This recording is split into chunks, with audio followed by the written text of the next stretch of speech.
Good morning third year. आज ये spectroscopy का 10th सेशन है। इसमें वाइब्रेशनल स्पेक्ट्रा को कंटिन्यू करेंगे और साथ ही इलेक्ट्रॉनिक स्पेक्ट्रा शुरू करेंगे। तो वाइब्रेशनल स्पेक्ट्रा में आपने हार्मोनिक ऑसिलेटर और एन हार्मोनिक ऑसिलेटर दोनों की एनर्जी आपने देखी थी। उनके एनर्जी लेवल्स में क्या दोनों में डिफरेंस है वो आप पिछले सेशन में देख चुके हो। तो आज है vibrational rotational spectra of diatomic molecule. आपको मालूम है कि घूर्णन के लिए जो एनर्जी है वो सबसे कम होती है, उसके बाद कंपन की ऊर्जा उससे ज़्यादा होती है। घूर्णन से ज़्यादा कंपन के लिए ऊर्जा की आवश्यकता होती है। तो चूँकि घूर्णन की ऊर्जा बहुत कम है, इसलिए गैसीय स्टेट में जब मॉलिक्यूल फ्री मूवमेंट करता है तो वाइब्रेशन के साथ साथ रोटेशनल में भी लेवल में भी चेंज आता है, यानी कि रोटेशनल लेवल के बीच में भी ट्रांजिशन होता है और हमें रोटेशनल वाइब्रेशनल स्पेक्ट्रा प्राप्त होता है। तो कुल जो मॉलिक्यूल की ऊर्जा होती है वो टोटल होगी किसकी घूर्णन ऊर्जा की और कंपन ऊर्जा की। तो E total is equal to E R plus E V. E R is rotational energy और ई वी कंपन ऊर्जा के बराबर है। यदि in terms of wave number कर दें, यानी कि न्यू बार वी जे करें, तो क्या होगा इन दोनों का टोटल, यानी कि nu bar J plus nu bar V. अब जरा इनकी वैल्यू रख दें तो रोटेशनल जो एनर्जी थी इन टर्म्स ऑफ वेव नंबर वो आप पहले ही निकाल चुके हो, बी जे प्लस 1 होती है। और जो कंपन ऊर्जा जो हार्मोनिक ऑसिलेटर के लिए थी वो थी क्या, वी ई बार, या हम कहें इसको ओमेगा ई, आपने पिछले सेशन में देखा था omega E bar V plus half. और चूंकि वेव नंबर के रूप में इसलिए यूनिट क्या हो गया, सेंटीमीटर इनवर्स हो गया ना। ये तो आपका था हार्मोनिक ऑसिलेटर के लिए। अब हम जब एन हार्मोनिक ऑसिलेटर की बात करते हैं तो ये बी जे प्लस 1 तो हमने as it is note down कर लिया। उसके बाद एन हार्मोनिक ऑसिलेटर के लिए आपने देखा था वो था वी प्लस हाफ ओमेगा ई, और साथ में कुछ टर्म और ऐड हुए थे विथ माइनस साइन। और चूंकि ये न्यू बार के रूप में, इसलिए एच सी यहाँ से हट गया है और क्या आ गया, minus V plus half square X E omega E. X E देखा था आपने अहार्मोनिकता नियतांक था। नाउ यहाँ से यदि हम कॉमन ले लें, यदि ये न्यू बार के रूप में ही इसको हम ले लें टोटल जो एनर्जी है, तो यहाँ पर ऊपर से हम क्या कॉमन ले सकते हैं, देखिए ये इस वाली लाइन से इस वाली लाइन से क्या कॉमन ले सकते हैं आप, omega E V plus half, ये आप कॉमन ले सकते हैं। तो आपने बी जे प्लस 1 तो लिख दिया और साथ में आपने कॉमन ले लिया omega E bar V plus half, ये आपने कॉमन ले लिया। तो यहाँ से तो हो गया 1 और 1 minus V plus half X E centimetre inverse के रूप में। ये यहाँ पर जे की वैल्यू क्या है, 1 2 3 एंड सो ऑन, और वी की वैल्यू 0 1 2 3 एंड सो ऑन हो सकती है।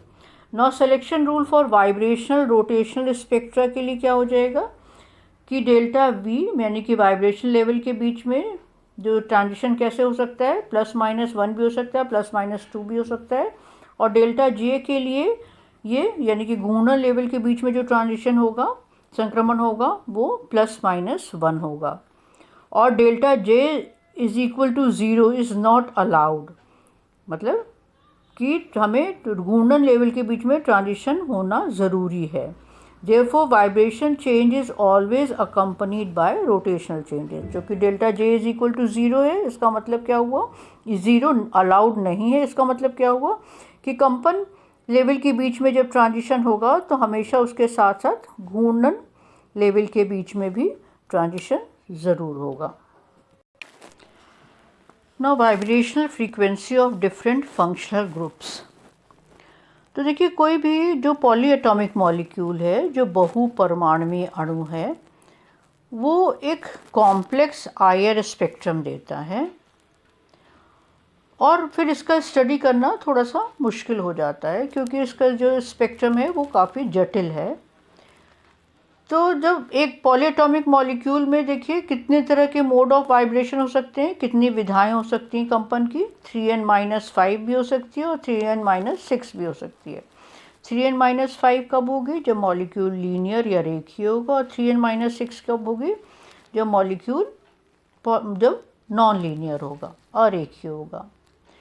तो जो नॉर्मल मोड्स ऑफ वाइब्रेशन है उनको हम देखो दो तरीके से क्लासिफाई कर रहे हैं। पहला तो है स्केलेटन वाइब्रेशन। स्केलेटन वाइब्रेशन में क्या होता है कि सभी जितने भी प्रेजेंट हैं एटम, वो सारे के सारे वाइब्रेट करते हैं, सभी के सभी इक्वली पार्टिसिपेट करते हैं कंपन में, और इनका एक रेंज होता है जो फ्रीक्वेंसी का जो न्यू बार यानी कि वेव नंबर के रूप में यदि हम रेंज देखें तो वो है 1400 से लेकर 1700 सेंटीमीटर इनवर्स के बीच में। इस तरह के जो वाइब्रेशन होते हैं वो एनर्जी को एब्जॉर्ब करते हैं, या इस वेव नंबर पर ये हमें एक स्पेक्ट्रम देते हैं। तो ये तो स्केलेटन वाइब्रेशन में सारे एटम पार्टिसिपेट करते हैं। अब आ गया ग्रुप वाइब्रेशन या समूह कंपन। स्केलेटन वाइब्रेशन की हिंदी है ढांचे का कंपन। ग्रुप वाइब्रेशन की है जिसको हम कहते हैं समूह कंपन। तो इसमें जो अणु है मॉलिक्यूल के अंदर कोई भी फंक्शनल ग्रुप हुआ, या हम कहें कोई भी छोटे से भाग का अवशोषण है, वो मतलब उस तरह से मॉलिक्यूल का बिहेवियर होता है। यानी कि कोई भी फंक्शनल ग्रुप है तो वो एक कैरेक्टरिस्टिक एनर्जी को अवशोषित करेगा, और ये कोई भी मॉलिक्यूल में पर्टिकुलर फंक्शनल ग्रुप है, मान लीजिए कार्बोनिल ग्रुप है, तो चाहे हम दो कंपाउंड अलग अलग ले लें, दोनों में कार्बोनिल ग्रुप यदि प्रेजेंट है तो एक कैरेक्टरिस्टिक एनर्जी को ही एब्जॉर्ब करेगा।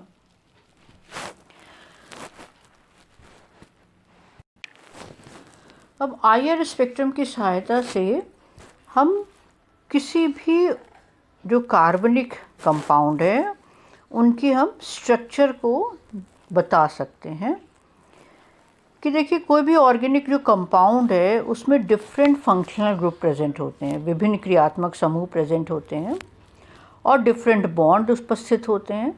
तो ये जो डिफरेंट फंक्शनल ग्रुप है और डिफरेंट जो बॉन्ड है वो एक निश्चित रीजन की ही एनर्जी को एब्जॉर्ब करता है, और ये एक कैरेक्टरिस्टिक बैंड के रूप में हमें स्पेक्ट्रम में दिखाई पड़ता है।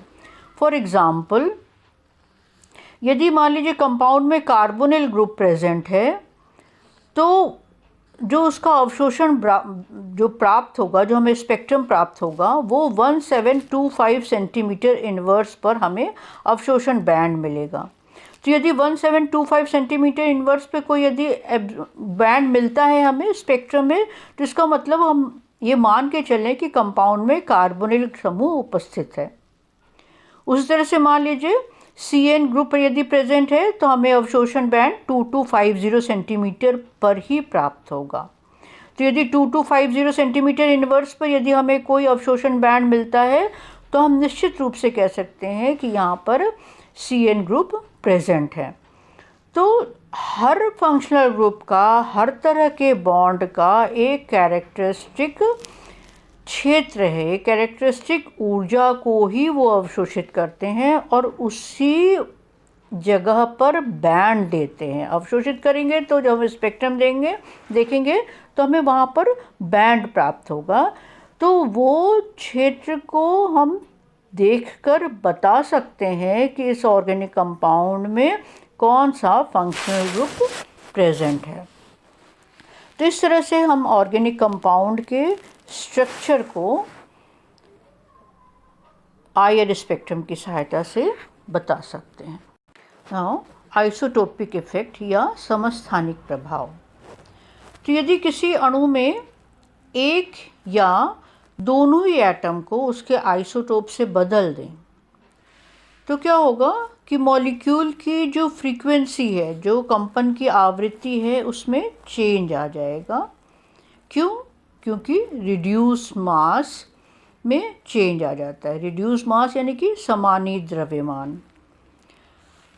चूँकि nu bar is equal to होता है frequency in terms of wave number is equal to होता है 1/2πc√k/μ। के आपको मालूम है फोर्स कांस्टेंट है और म्यू क्या है? समानीत द्रव्यमान। तो यदि OH बॉन्ड के लिए 2.8 म्यू पर अवशोषण करता है, यानी कि हमें बैंड 2.8 म्यू पर प्राप्त होता है, और जबकि OD बॉन्ड यानी कि H की जगह पर हमने क्या ले लिया? हाइड्रोजन की जगह पर ड्यूटेरियम ले लिया या उसका आइसोटोप ले लिया, तो हमें बैंड कहाँ पे प्राप्त होता है? 3.8 म्यू के लगभग हमें बैंड प्राप्त होता है। अतः समस्थानिक अणु की कंपन आवृत्ति में परिवर्तन करते हैं, यानी कि यदि हम रिप्लेस कर देते हैं आइसोटोप से किसी एटम को, तो उसकी वाइब्रेशनल फ्रीक्वेंसी चेंज हो जाती है। नाउ नेक्स्ट शुरू कर रहे हैं इलेक्ट्रॉनिक स्पेक्ट्रा। तो आपको मालूम है, पहले डिस्कस कर चुके हैं कि जब भी when molecule absorb energy in microwave region, या हम कहें फार हायर रीजन से जब मॉलिक्यूल ऊर्जा को अवशोषित करता है, तो संक्रमण होता है रोटेशनल लेवल के बीच में और हमें रोटेशनल स्पेक्ट्रा प्राप्त होता है। और यदि मॉलिक्यूल एनर्जी को एब्जॉर्ब करता है नियर IR रीजन से, तो transition takes place between the vibrational level accompanied by those of rotational level giving vibrational rotational spectra। यानी कि जब नियर IR रीजन से अगर एनर्जी एब्जॉर्ब करेगा मॉलिक्यूल, तो कंपन लेवल में ट्रांजिशन होगा और उसके साथ साथ रोटेशनल लेवल में भी ट्रांजिशन होगा और हमें वाइब्रेशनल रोटेशनल स्पेक्ट्रा प्राप्त होगा। और यदि एनर्जी को एब्जॉर्ब करता है विजिबल रीजन से या UV रीजन से, तो electronic transition takes place giving electronic spectra. Now theory of electronic band spectra. जिस तरह से इलेक्ट्रॉनिक एनर्जी लेवल एटम के अंदर होती है, उसी तरह से इलेक्ट्रॉनिक एनर्जी लेवल मॉलिक्यूल के अंदर भी प्रेजेंट होती है।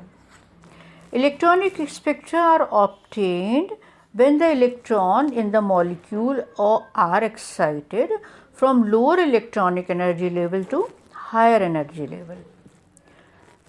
However, as the electronic transition is accompanied by vibrational as well as rotational transition, चूँकि जब इलेक्ट्रॉनिक ट्रांजिशन होगा तो उसके साथ साथ कंपन लेवल के बीच में भी ट्रांजिशन होगा और रोटेशनल लेवल के बीच में भी ट्रांजिशन होगा, तो जो कुल ऊर्जा मॉलिक्यूल की होगी वो क्या होगी? इन तीनों एनर्जी का सम, यानी कि sum of electronic energy, vibrational energy and rotational energy. तो यानी कि E total is equal to E electronic plus E vibrational plus E rotational. और यदि दो इलेक्ट्रॉनिक एनर्जी लेवल के बीच की यदि हम ऊर्जा देखें क्या है, तो डेल्टा E कह देंगे। तो delta E is equal to delta E electronic plus delta E vibrational plus delta E rotational. और यदि हम वेव नंबर के रूप में देखते हैं, तो delta V bar total is equal to क्या होगा? Delta nu bar electronic plus delta nu bar vibrational plus delta nu bar rotational energy.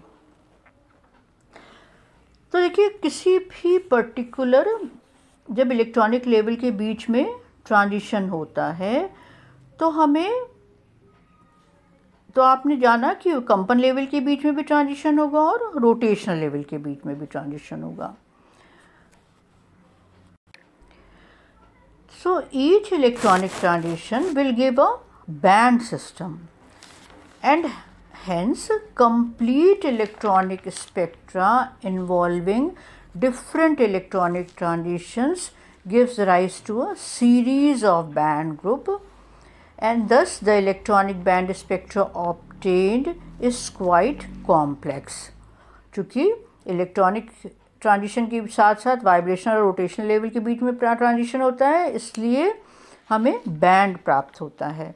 तो कंप्लीट यदि हम इलेक्ट्रॉनिक स्पेक्ट्रा की बात करें तो हमें different band, series of different band groups हमें मिलेंगे जो कि काफ़ी ज़्यादा जटिल होते हैं। लेकिन फिर भी इसके बावजूद, जो नेचर में जटिल होने के बावजूद भी हम इलेक्ट्रॉनिक बैंड स्पेक्ट्रा को स्टडी करना प्रेफर करते हैं, क्योंकि ये जो बैंड हमें प्राप्त होते हैं ये विजिबल और यूवी रीजन में प्राप्त होते हैं and these can be easily photographed and study. इनकी हम फोटोग्राफ आसानी से ले सकते हैं और इनका अध्ययन भी हम फिर ईजीली कर सकते हैं। इसलिए कॉम्प्लेक्स होने के बावजूद भी हम इलेक्ट्रॉनिक बैंड स्पेक्ट्रा को ही स्टडी करते हैं। बच्चों आज यहीं तक है, फिर नेक्स्ट सेशन में इसके आगे कंटिन्यू करते हैं। Thank you.